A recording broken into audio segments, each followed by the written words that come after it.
ask me anything right now live or comment in the questions below and I'll answer live or another day or in the comments.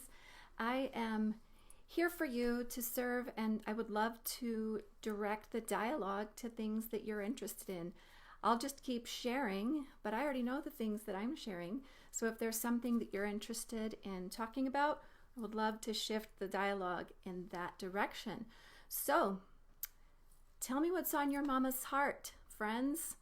Tell me what you want to talk about, what questions you have, and let's shift the dialogue. You bring it, and let's discuss that. For today, what I'm going to share is this secret formula I have discovered for leading groups of women. This is interesting to me. I have found the ideal formula, I'll have you know. I've been leading women's groups, moms groups specifically, for over 15 years. I've done it a lot of different ways, and I have learned a thing or two, and I have come to believe that I have landed upon the perfect formula for creating a cohesive group. Now let me back up just a minute. Oh, and I have to tell you, this is on my mind because today is the day. Every first Thursday, welcome to August, every first Thursday is when my mama's group, we call it Learning Circle, is when we gather. And I have the most amazing inner circle of mama friends. And I want that for you. I want that for all of you. And so that is why I'm going to share today this amazing formula that I discovered. Well, I didn't discover it.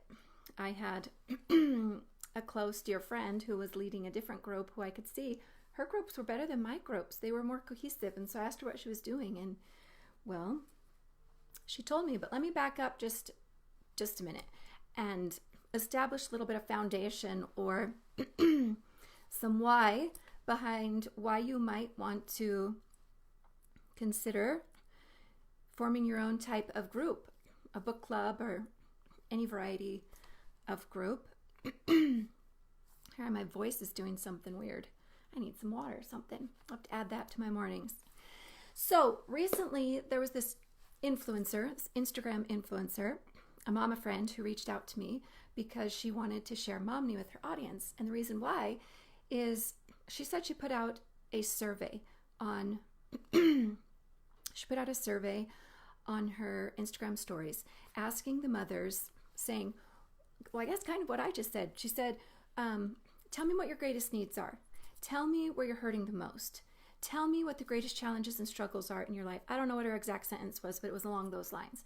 And she was shocked to discover what the answer was. The overwhelming response was loneliness. I feel so alone. I don't have friends. I don't feel like I have a support system. Oh, my sweet husband is bringing me water. Is he the best? Thank you. Okay, asking you shall receive. So I have water now. So she reached out because she wanted to share Momney. She knew we were doing these Momney circles, and she thought that might help some women. And then I went and met with a publicist. I'm wrapping up the final chapters and details of a book that tells the Momney story. It's called Circle Up. And I went to meet with a publicist, and he expressed to me some similar sentiments in a slightly different way. He was telling me about putting out like marketing emails and how to market a book and how to get it out there. And he said that he had read somewhere, he asked me, do you know what the most powerful subject line is in the history of all email marketing? And of course I didn't.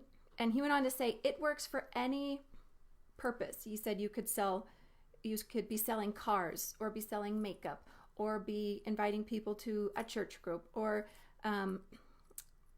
marketing children's toys, or I don't know. He went on to a huge list of different things, and the one tagline that had the highest open rate, not tagline, subject line, that had the highest open rate of any others historically was, you are not alone. This resonates with so many. We don't want to be alone. We want to be a part of a group. We want to be a part of an intimate, cohesive group. And I've had this desire. I've had this need. This is why I have gathered women together for past 15 plus years. And I have put so much effort into that. And I'm so frustrated at the outcomes. I mean, a lot of the groups were so amazing, and I gained so much from it over the years, because you tend to get out of it what you put into it. And I was putting in heart and soul and effort so much into these groups. But then I saw my friend doing another group, and I was like, man, those mamas never miss. Those mamas are on a wait list. They are, and she would tell me about their groups and their level of sharing. And I was like, there is not that level of sharing in the groups I'm running.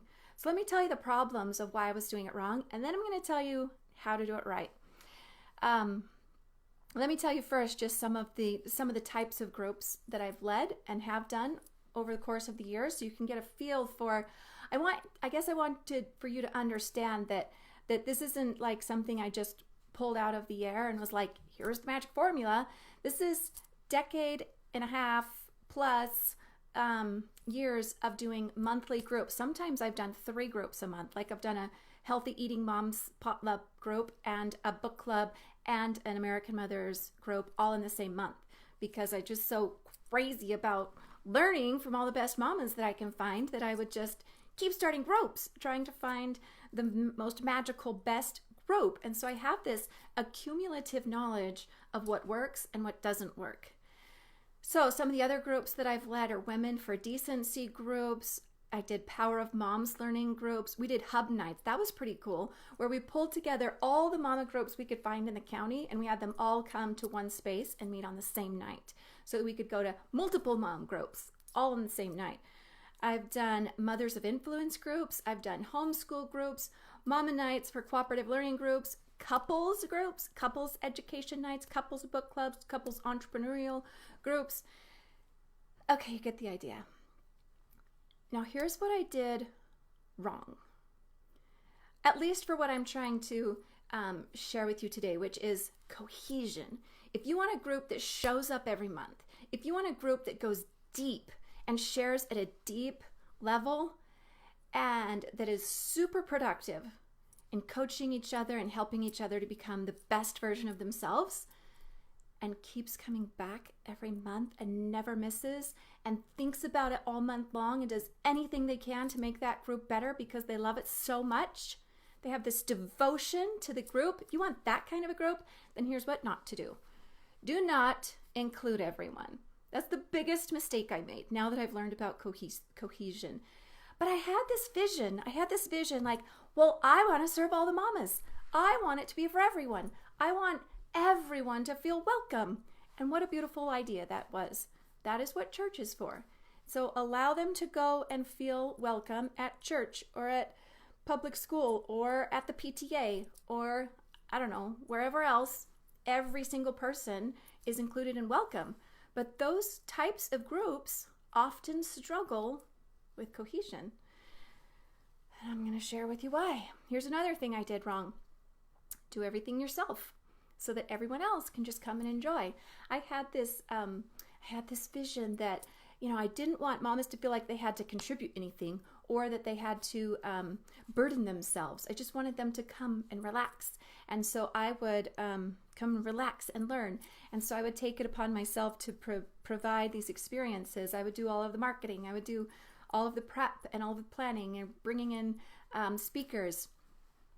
That didn't turn out so well. Well, it turned out, it was mediocre. I would say it was mediocre to good for a really long time. And people told me they loved it. They told me they liked it. But here's the biggest problem. When you lack cohesion, you lack consistency in attendance. And when you have different people showing up every month, you have a constant first date cycle. And when you have constant first date type conversation between women, you can't go deep. You can't go into the stuff that really matters. You have to stay here on the surface because you don't know if it's really safe. You don't know somebody's background or what their beliefs are, or if they're going to judge you or not, or if they're going to tell their spouse what you're sharing or tell other women. It's not safe. It's not a safe environment for sharing at a deep level, which is really where the magic happens in these groups. When you feel pure connection and trust because there's cohesion. Okay, so I had this friend who I could see had this amazing group. I was like, that's what I want. What is she doing that I haven't figured out in 15 years? So I texted her. I'm like, hey, can you tell me what you're doing? And when she said that they have a closed group, I about panicked. I was like, I can't,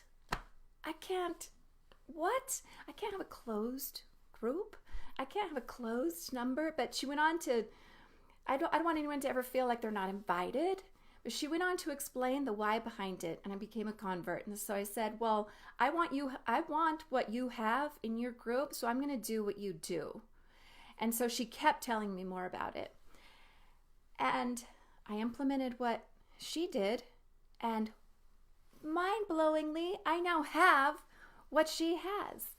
And so I'm going to give you the secret formula of what she told me, but I found it rich. So she texted me all of these. She texted me like 20 texts of just explaining what she does in her group. I have since found the same exact formula written out of a organizational behavior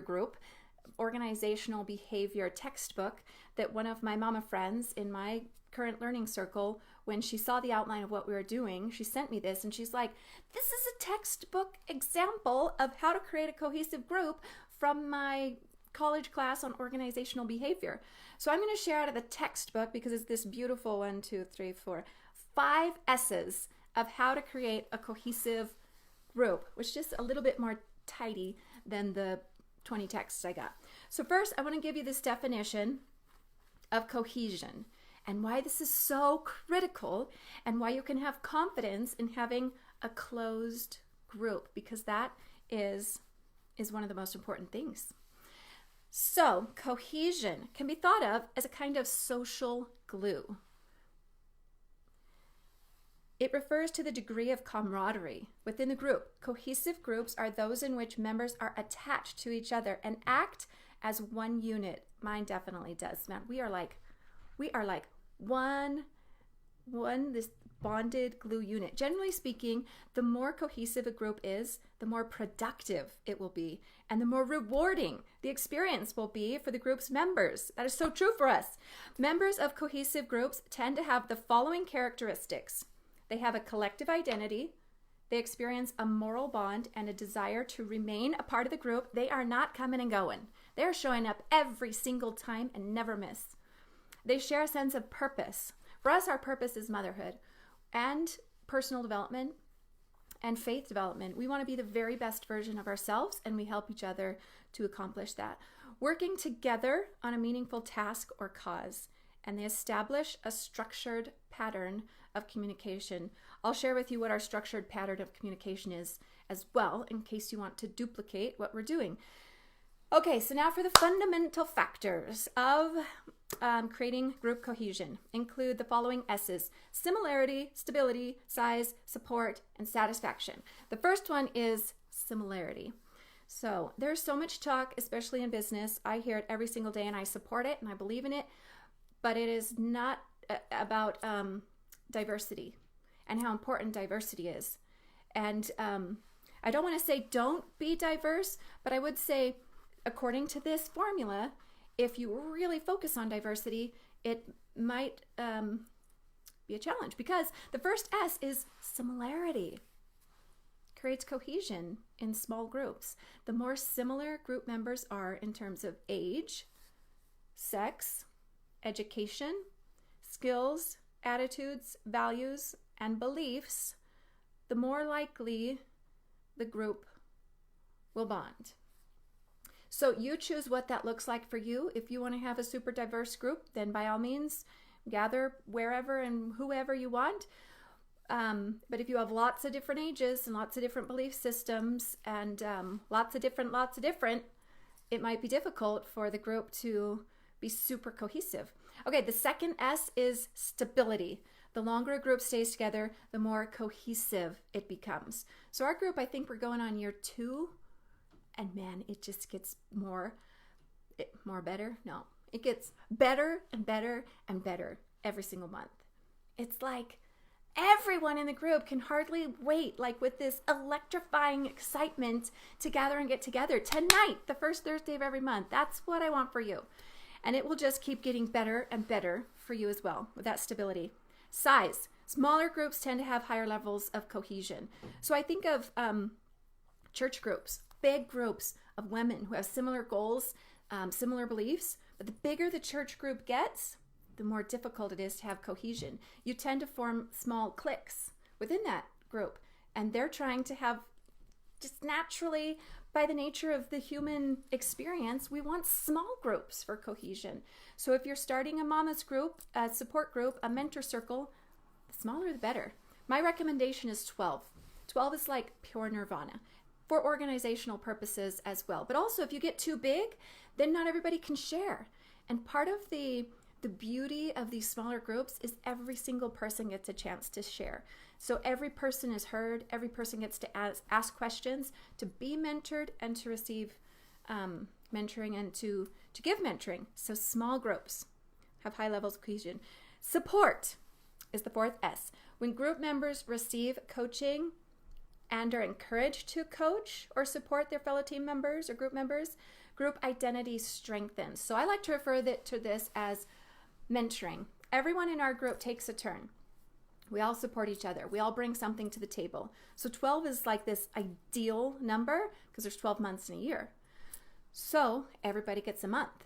We rotate houses, we rotate who's bringing treats, and we rotate discussion leaders or who's the mentor. Tonight's me.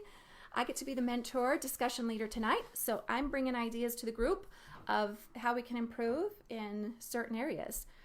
So everybody should be supporting, everyone should be mentoring others and being mentored. When we're coaching each other, this just elevates the support. And number 5 is satisfaction. Cohesion is correlated with how pleased group members are with each other's performance, behavior, and conformity to group norms. So we have created this set of guidelines for ourselves, and if everybody in the group is following those behaviors and norms and conforming to those standards, the cohesion is stronger. Okay, now a little bit more from the textbook on cohesion. I'm going to read this to you because it's just a pure genius summary. As you might imagine, there are many benefits in creating a cohesive group. Members are generally more personally satisfied and feel greater self-confidence and self-esteem. That's where the sharing comes in. When you feel confidence and in the group, there's this higher level of trust where you're willing to share more. When in a group where they feel they belong. For many, membership in such a group can be a buffer against stress, which can improve mental and physical well-being. Because members are invested in the group and its work. They're more likely to regularly attend. Remember, mine never miss. And before, it was like pulling teeth to get people to come. They would come irregularly. They always loved it when they showed up. But you know how hard it is to get out of the house at night when like dinner hits and hubby just got home and you wanted to go and it really sounds fun, but then stuff and things happen. With this kind of a group, no matter what happens, no matter what shows up, you are going to be there because you are so committed to the group and it's just so amazing. You don't want to be the person who misses. You just don't want to miss because they're more likely to regularly attend and actively participate in the group, taking more responsibility. People take responsibility. It's not just the leader who's doing all the work and helping everybody to show up. They take responsibility for the group's functioning. In addition, members can draw on the strength of the group to persevere through challenging situations that might otherwise be too hard to tackle alone. Okay, let me tell you about this. We have these methods of communication. We have a Facebook group where we communicate with each other and share documents and ideas and systems and routines and organization and educating our children. And it's just this amazing powerhouse of educational, motherhood, family, sharing. We also have a texting group and we have a Marco Polo group where we communicate with each other. So it's not just the one night a month. This group of 12, we're actually at 15 now because we had a few people come and we just couldn't, closed group, but sometimes you got to bend the rules. So we added 3 more. We have a group of 15 now. Our Marco Polo group is so active because we just we just love each other so much. And there's just so much support in this inner circle of mothers who we're supporting each other, and we're supporting each other's children and families. And that last sentence, that we help, the strength of the group helps each other to persevere through challenging situations that might be otherwise too hard to tackle alone. Friends, you need that in your life. You got to go find your own mama group. You got to start one. You got to find your best friend, or go find a stranger and start it up, because I have done this so many times in this Marco Polo group. When I have something hit with a teenager, or a challenge, or a struggle, or I need advice on this, or somebody said this, and how would you respond? Go to my Marco Polo group, my support system of my besties, my inner circle of my mama friends, and I have this constant flood of trusted advice and support and feedback, and it helps me to persevere through these challenging situations that would sometimes feel too hard to tackle alone. So if you need or want that, then you need to start your own mama circle. And I'm giving you all the tips and tricks of how to do it perfectly. Not perfectly, nothing's ever perfect, but how to do it the very best possible way the first time. You don't have to go through my 15 years of learning how all the wrong ways to do it less amazing. Okay, so another thing we do just for fun, and it's a great way to kick it off if you're going to start one and just really dive into cohesion from day one, is to have a retreat. We do an annual retreat, and maybe I should do another Facebook Live on how we run the annual retreat, because that is kind of magical as well. Okay, there's a question: what happens when someone doesn't show up once or twice? Well, that's actually one of our guidelines for the group. We have stated that if you don't show up, you don't get to stay, because we have a super high level of commitment, and that's part of the formula. That's part of the formula, is the stability. And so everyone joining the group, they know that ahead of time, and they have made that commitment. We've actually never kicked anyone out, but we have that dialogue, and we have had people remove themselves. They realize that, it might not be the right season of life. I can't commit. I've got these other things. It doesn't work for me. And they tend to remove themselves from the group. And then we have a system in place for replacing them. We haven't yet had to kick anyone out, fortunately. We have had people miss more than twice, but it's been like for a funeral, or they were gone out of town, or not like, I couldn't get a babysitter, or something came up. So people are super committed. Let me tell you about our evening agenda, how we run things. So the first thing we do is called Thorns and Roses. We go around the circle, and everyone has the opportunity to share something positive, something that's going great, and maybe something that's less than perfect. And that's a great opportunity for mentoring and being mentored, because as you're sharing what's going great, it's often like, here's my best tips and tricks, and this is just going amazing, and here, let me share this idea. And then sometimes it's like, oh, I've got, I have a child who's struggling with this, and I don't really know how to handle that. What would you suggest? And then there's feedback, this feedback loop that happens with the group. Let's see, there's a question. How do you find other women to join? I just moved and don't know a lot of people.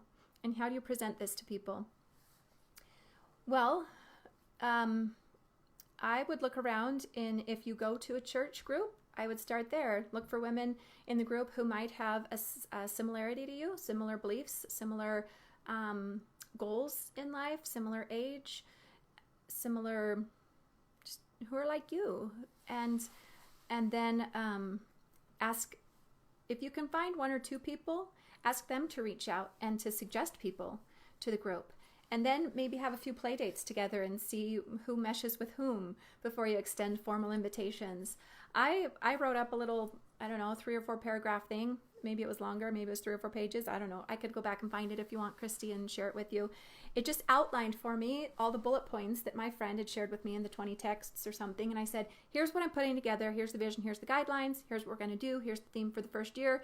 Month 1 starts here. I need a solid commitment. I've only got 12, I guess at the time it was 11 spots. When they're gone, they're gone. And I just asked women who, I didn't put it out on Facebook and say, who wants to join my group? like I did with all of the other groups. All of the other groups, it was like, everyone come, let's support the masses. This was like special invite only. You're one of my VIP closest besties, and if you want to get in on this, you better act fast, because I've only got 11 spots to fill. And well, those actually filled up pretty fast. You know, there's something to be said about exclusivity, and people really wanted to join pretty fast. And now we have a wait list of people who want to be in our group. And I do hate the part about not being able to be open and help everyone, but we are open in the sense that I'm sharing this with you.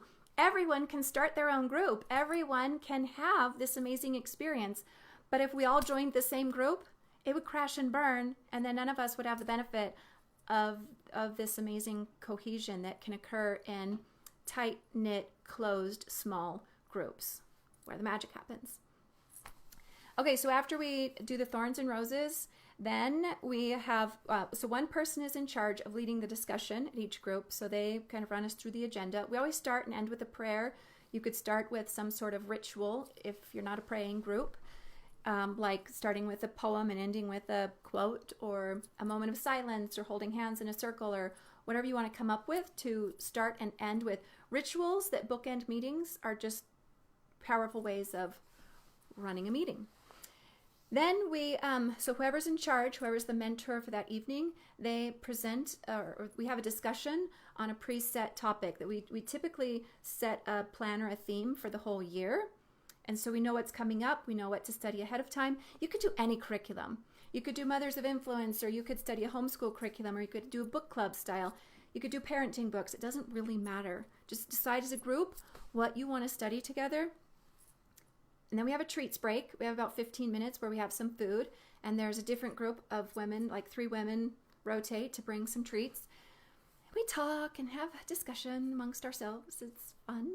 And then we end with whoever's the discussion leader for that month, the lead mentor. They bring something to the group, and it's like they're whatever the best thing they have to offer at the time. They bring their own ideas to, it might be an article or a book or just their own thoughts or a topic or a theme or some coaching something or other. It's the thing that's on their heart that they think would most benefit the group, and they finish off the discussion with whatever they have to share and lead a discussion on. And you know, when you only have one time a year to share, the women tend to show up with something pretty meaningful that is impactful, memorable, and that really moves the needle for us as a group, because we are all trying to, when it's our turn, bring our very best, show up with something that matters, that will make a difference not just for the women who are attending, but for their marriages and for their families and for their life missions and their life work and what each of us are working on to do our best to contribute good to the world. So I want to just add one more thing. For those of you listening or watching later who are praying individuals like me, I'm a woman of faith and I love to pray. My group, one of our areas of similarity is we are all women of faith. We are praying mothers. And as we were putting together our ideal group, one of the women in my group suggested the book, The Power of a Praying Parent. Highly recommend that book to you. The main thesis of the book is it's an example of a group of Christian women who had a similar cohesive group who met together for years and years and years and years and years. And the book is all about their journey as a group of praying mothers. What I love about this book and what we have brought into our group, which I would recommend to you if you gather a group of praying mothers, is to pray together, but specifically not to just pray casually, but to pray for each other and for each other's children. The power of a praying parent, individually and collectively. In this group, we always end with this amazing, phenomenal kind of extended prayer where we pray over each other's children. Sometimes we have a prayer list where we each write down different things that we would like the group to pray for. We write down the names of our children. And it has been so powerful. I remember our first retreat, the first time that we did this, the first time that we gathered in a circle together as mothers and we prayed over our families and our children. It was a mind-blowingly sacred event to have those women praying over each other's families. It was a time that I will never forget. And talk about cohesion. It was impactful, memorable, and I love knowing that I have all of these other women supporting me in my journey as a mother, not just supporting me, but supporting my children. So check out that book. It's amazing. The Power of a Praying Parent. And let me know what questions you have about starting your own mama's group, if this idea interests you, or if you're feeling alone, like you don't belong, or you need more support, or you want more coaching. You just want to ramp it up. You want to ramp it up in motherhood or in personal development or in your own personal education, or if you just want to have fun. It is just fun gathering with these mamas. But you know what? You got to step up and lead. I'm not looking for more followers to join me on social media. I'm looking for more leaders. So I'm hoping, sister mama friends, that that's you. I'm hoping that you are the type of mama to step up and lead, that you will reach out to your other mama friends, or like you, Krista, you might have to dig and dive deep and search them out, seek them out, pray them out, but go find them. Go find them and do the work to start your own group. Any type of group would be good. It could be book club style. There's so many curricula out there that you could choose from. If you want to use the resources that Momni is putting together, that's another option. We are launching, patterned after this group that I've just told you about, we're launching with the Momni Foundation. Right now, we're gathering the names of those who want to be Momni Circle hosts, and we're providing a massive amount of support and training to help you launch your circles. It's basically what I'm sharing here, 10x, with just a little bit of support. And you can take as much as you want or as little as you want to get your group started. So I will put a link in the comments to more information about the Momni Circle hosts if you want to have those resources to aid your group building. Really, all you need to do is reach out, send a Facebook message to your favorite 11 or 15 mama friends and say, hey, this is what I'm doing. Here's the guidelines. Let's do this. Let's support each other. None of us need to feel alone. We need to have that support so that when the challenges come that stretch us to our breaking points, we not only have our husbands and God and our family members, but we have this amazing circle of sister mamas to reach out to give us strength. I want that for you. So go do it. Start your own group.